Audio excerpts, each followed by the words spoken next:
Bon bah salut, aujourd'hui petite journée shopping là. Ouais, on a repris la street tranquille. C'est un moment qu'elle avait pas roulé. Et là, j'ai envie de craquer le slip et d'aller voir, bah tiens, il y a Ducati en face. C'est pas merveilleux. Et si on a acheté un coup d'œil pour les 40 ans l'année prochaine, bah ouais, je suis un vieux daron, c'est comme ça. J'ai envie de craquer un peu la tirelire. C'est con, j'aurais pu tourner là, il y avait un rond-point. Ouais, j'ai envie de craquer la tirelire et puis de passer sur les motos ayant une horde de poneys à disposition. On va essayer de trouver un petit bolide. Alors on va déjà regarder ce qu'il y a d'occasion, hein, parce que clairement j'ai pas un puissant fond. Mais j'ai dit putain, si c'est pas maintenant, c'est jamais. On va les livrer pour moi en plus. C'est magnifique, regardons un petit V4.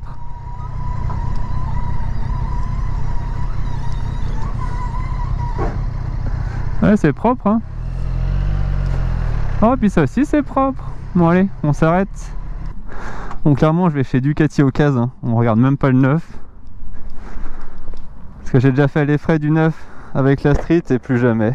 Donc là, je sais pas ce que je fais chez Ducati que ça sera une Ducat, mais on va aller en repérage déjà. Après 3 ans de bon loué au service, la street, en fait je crois que je m'y suis jamais attaché. Et là, j'en reparlerai sans doute dans une vidéo du marché des motos, mais avant que toute cette race là disparaisse, je pense qu'il est temps d'investir.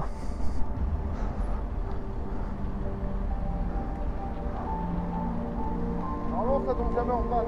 Ah, Ducat, ça tombe pas en panne? Bon, en même temps, je crois que ça tombe pas en panne, je m'en fous, ça va être trop beau.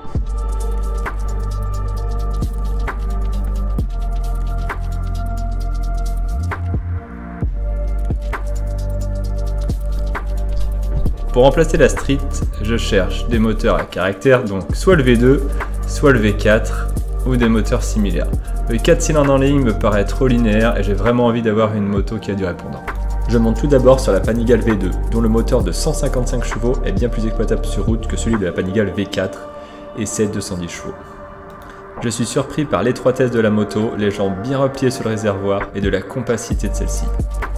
Mon regard se tourne ensuite vers cette Aprilia RS-V4 Factory. Je suis vraiment attiré par le moteur V4. Pourquoi?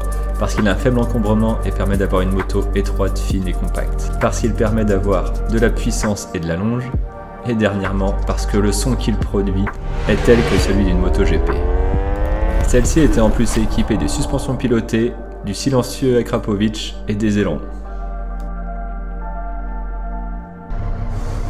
Bon ben, je quitte les lieux. Bon, il y avait des belles machines, mais putain, je suis dégoûté.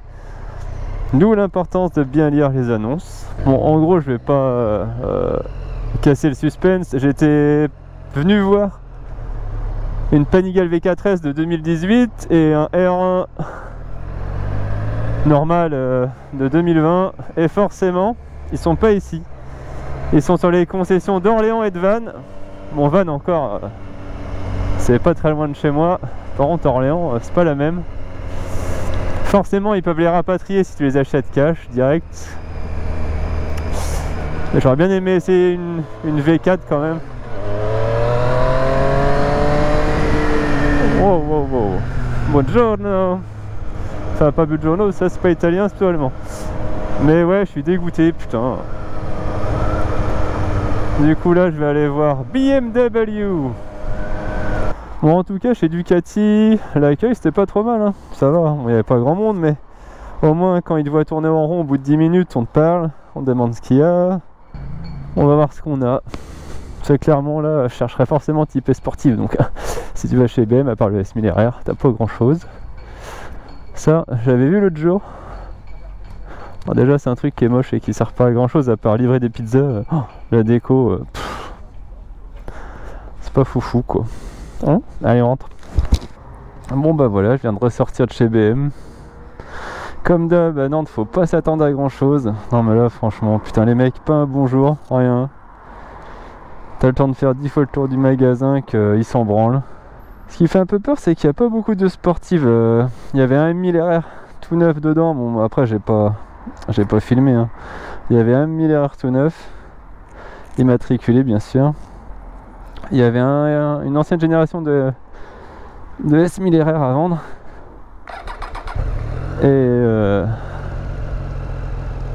Et des S1000 R tout court aussi d'occasion, il y en avait un paquet. Et moi clairement, je sais pas, franchement depuis que j'ai racheté le ZX6R, je suis quand même vachement plus à l'aise sur les sportives. Alors je sais pas pourquoi, hein. Pas à l'aise.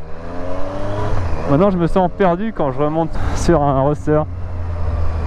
Voilà, je vais vraiment aller me pousser le cul jusqu'au village. Mais ouais, je suis un peu deg. Non, il n'y a pas trop d'occasions en ce moment nulle part. Sur Nantes, ça devient compliqué, je trouve, de trouver des bonnes occasions.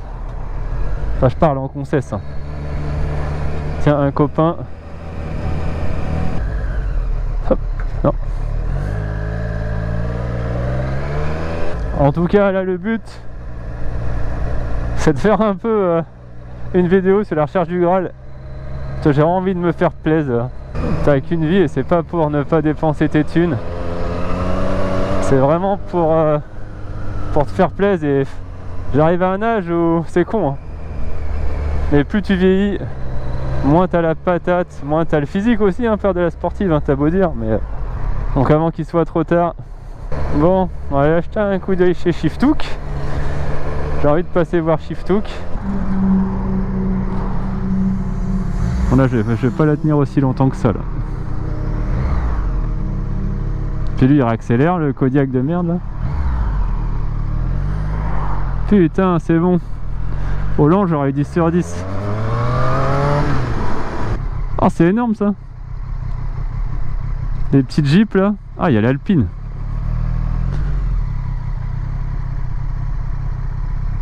Putain Shiftech c'est la folie hein. Ouh là là, la petite Evo. Oh la petite Mitsu là. La Lancer. Comment te dire que étant gamin c'est de mes... Shiftech je suis jamais allé. Bon tiens on va s'arrêter, prendre 2-3 petits plans de l'Alpine.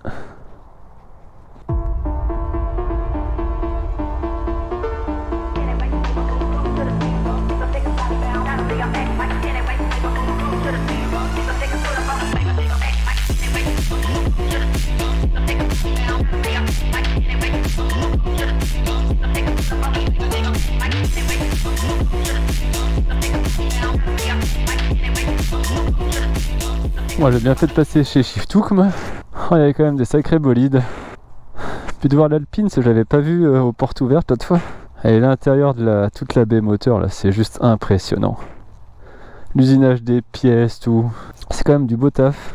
Bon je veux pas connaître le prix de la bagnole avec toutes les pièces, c'est hors budget mais ça fait quand même plaisir de voir ça. Et voilà, quand t'as un gros naze et que tu as tes clés dans la poche, putain. En tout cas, on va clôturer cette petite vidéo là-dessus, sur la petite vidéo des bagnoles. Et puis bah voilà, on va essayer de repartir à la chasse à la licorne, trouver mon futur destrier pour remplacer la street. Ah là là, ça fait plaisir quand même. Moi je suis pas venu pour rien non plus, ça permet de se vider la tête. Et je vous dis à bientôt dans une prochaine vidéo. Tchuss.